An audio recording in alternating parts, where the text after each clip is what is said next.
Hello everyone, welcome back to DevOps and Cloud with Arya. So, as I promised in previous video, right now we will talk about another topic of the Kubernetes, which is like called secrets. So, in previous video we already discussed and learned about the config map. So, basically we can save some data or even file in the config map, so later we can use that in the what they call in the pod, right, in the inside of the container. But then there is one more object that present in the Kubernetes, which is called a secret. That the purpose of the secret is actually to store confidential data. So let's say if you want to store the configuration, let's say .env or even like application.properties or even like basic out or Docker config or everything that's related to the confidentiality. So I suggest you to use a secret instead.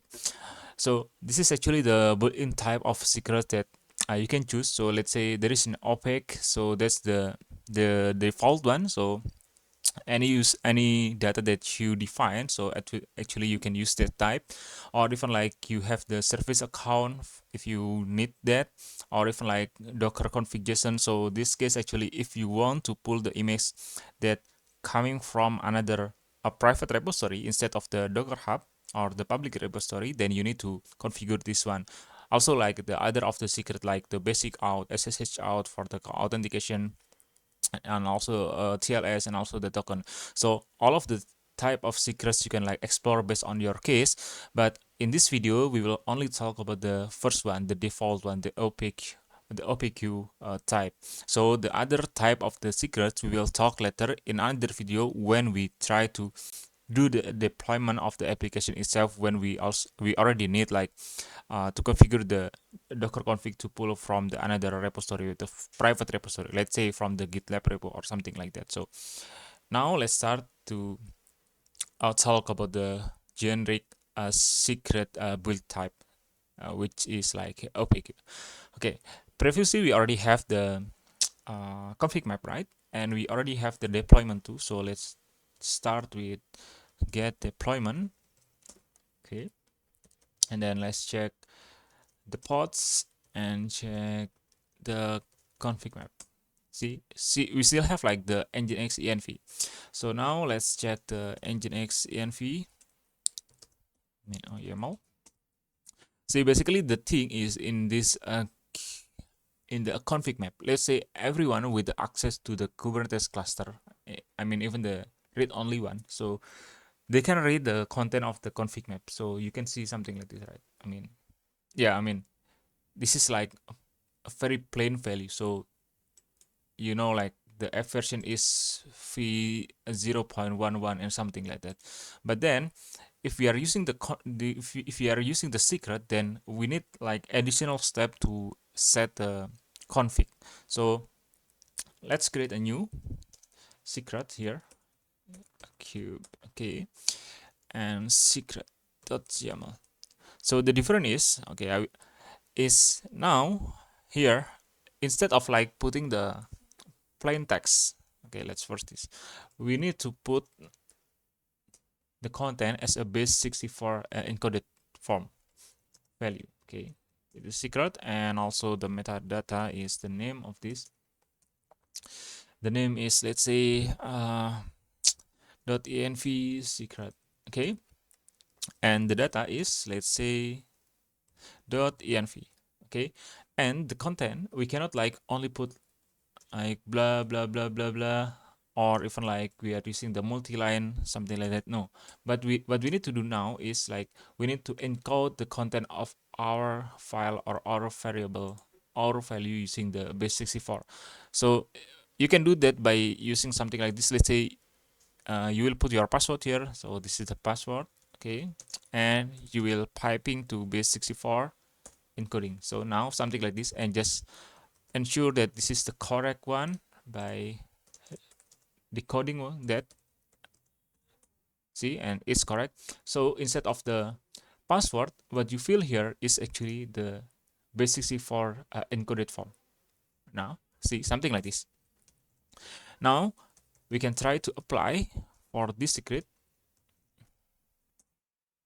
And when we check in, it's there. Okay, secrets .env secret,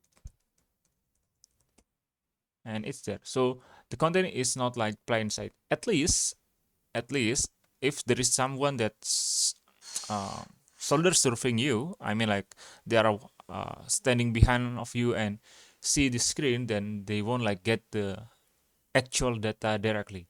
But still it is not really safe actually, because like you only need to get off the data and then you just decode that. But still it is more safer than the config map in terms of like shoulder surfing, so it's still better at this time. Okay, now let's try to what do you call, let's try to use this one, okay, to be used in the deployment, okay, like what we did before. Okay, now let's check again deployment.yml, something like this. So what we need to do, I don't think this is a good idea. Let me open the notepad++ first so we can use that. Okay, not this one.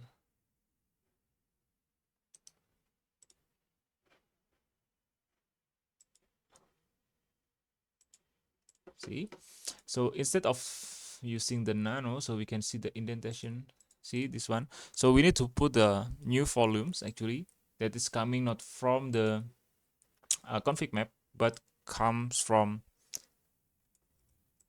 the secret. So let me put here secret env, something like this, and then this one is not the config map again, but it is like secret, and change this to secret name. What the name of the secret previously? That is, what is it? .env. Oh no no no. Yeah, .env secret. .env secret. Now that's good. So it'll be good. And then let's mount that in the volume mount. Okay. I assume like we should put the credential in the root directory of the application. So I assume in this one. Okay. HTML slash dot env, something like this, and the name is not this volume is secret. Let's see for this. Wait a moment.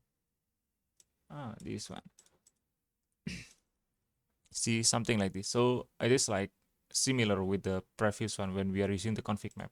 So the volume mount is similar, but the only thing that we need to change is in the volume that the type, it is not like config map again, but it is like secret. Okay, see? Now let's try to apply the configuration. kubectl. Let's check first. I mean, kubectl get pods, kubectl exec -it, and check whether that file is present or not. I mean, nothing wrong with checking, right? User share nginx html.env. Okay, that's not present. Now let's exit that and kubectl apply -f deployment.yml. I think I need to use force instead. Wait a moment. Yeah, force, because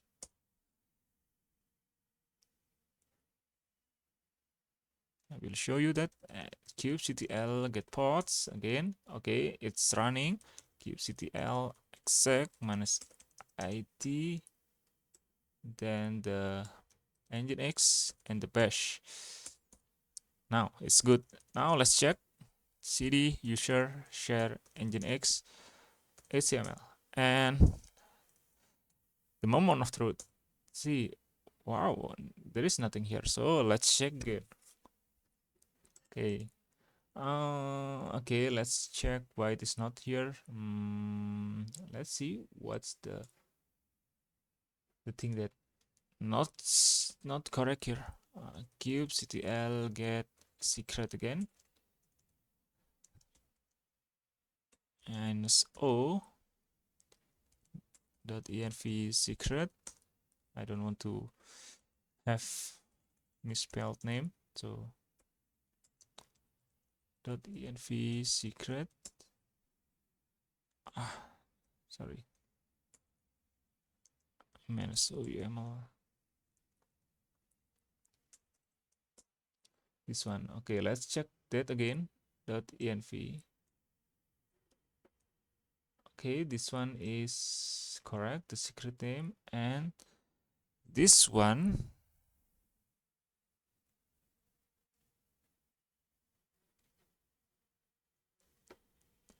let's see. I need to check. Okay, back to this again. This one should be good, and then the volume mounts, the mount pad, it is that.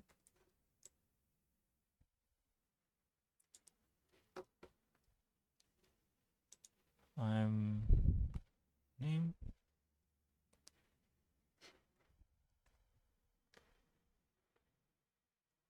Let's see.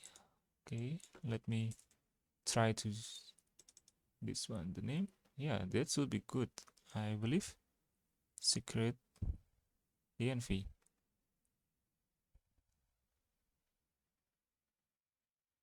And the mount pad.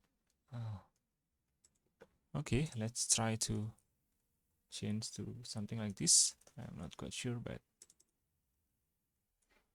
yeah, that's correct. Let's try again.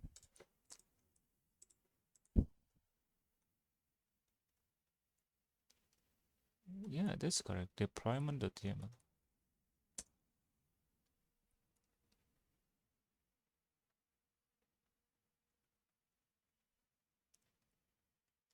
The data is there. Okay, now it's good.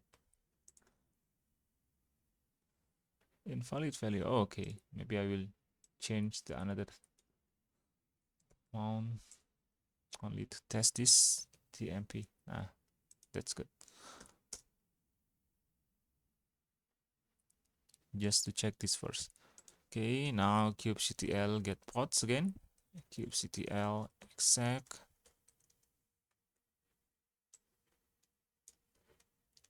It's bash. tmp is there. Yeah, now it's there. See, so the file is there. I think the issue is like previously I put more. I mean, yeah, there is like .env on my pad, but then it is good now. And if we check the content, okay, is tmp.env is correct. So the content that we encode in the config map, this one, in the base64 format, actually it will be like decoded in the actual file. So what you put here, the .env here, it will be like created as a file here, okay, and the value will be decoded. And now you already have like the secret that you can use on your application or your pod. So now it is time for you to move on from the config map and use secret instead if you are putting some credential data in your cluster. Okay, that's all for this video. If you have any question, don't forget to put that in the comment, and if you feel that this video is useful for you, don't forget to subscribe and also share this video. In the next video, we will talk about how we can able to handle multiple endpoint for one gateway. And for that, don't forget to subscribe first and see you in the next video.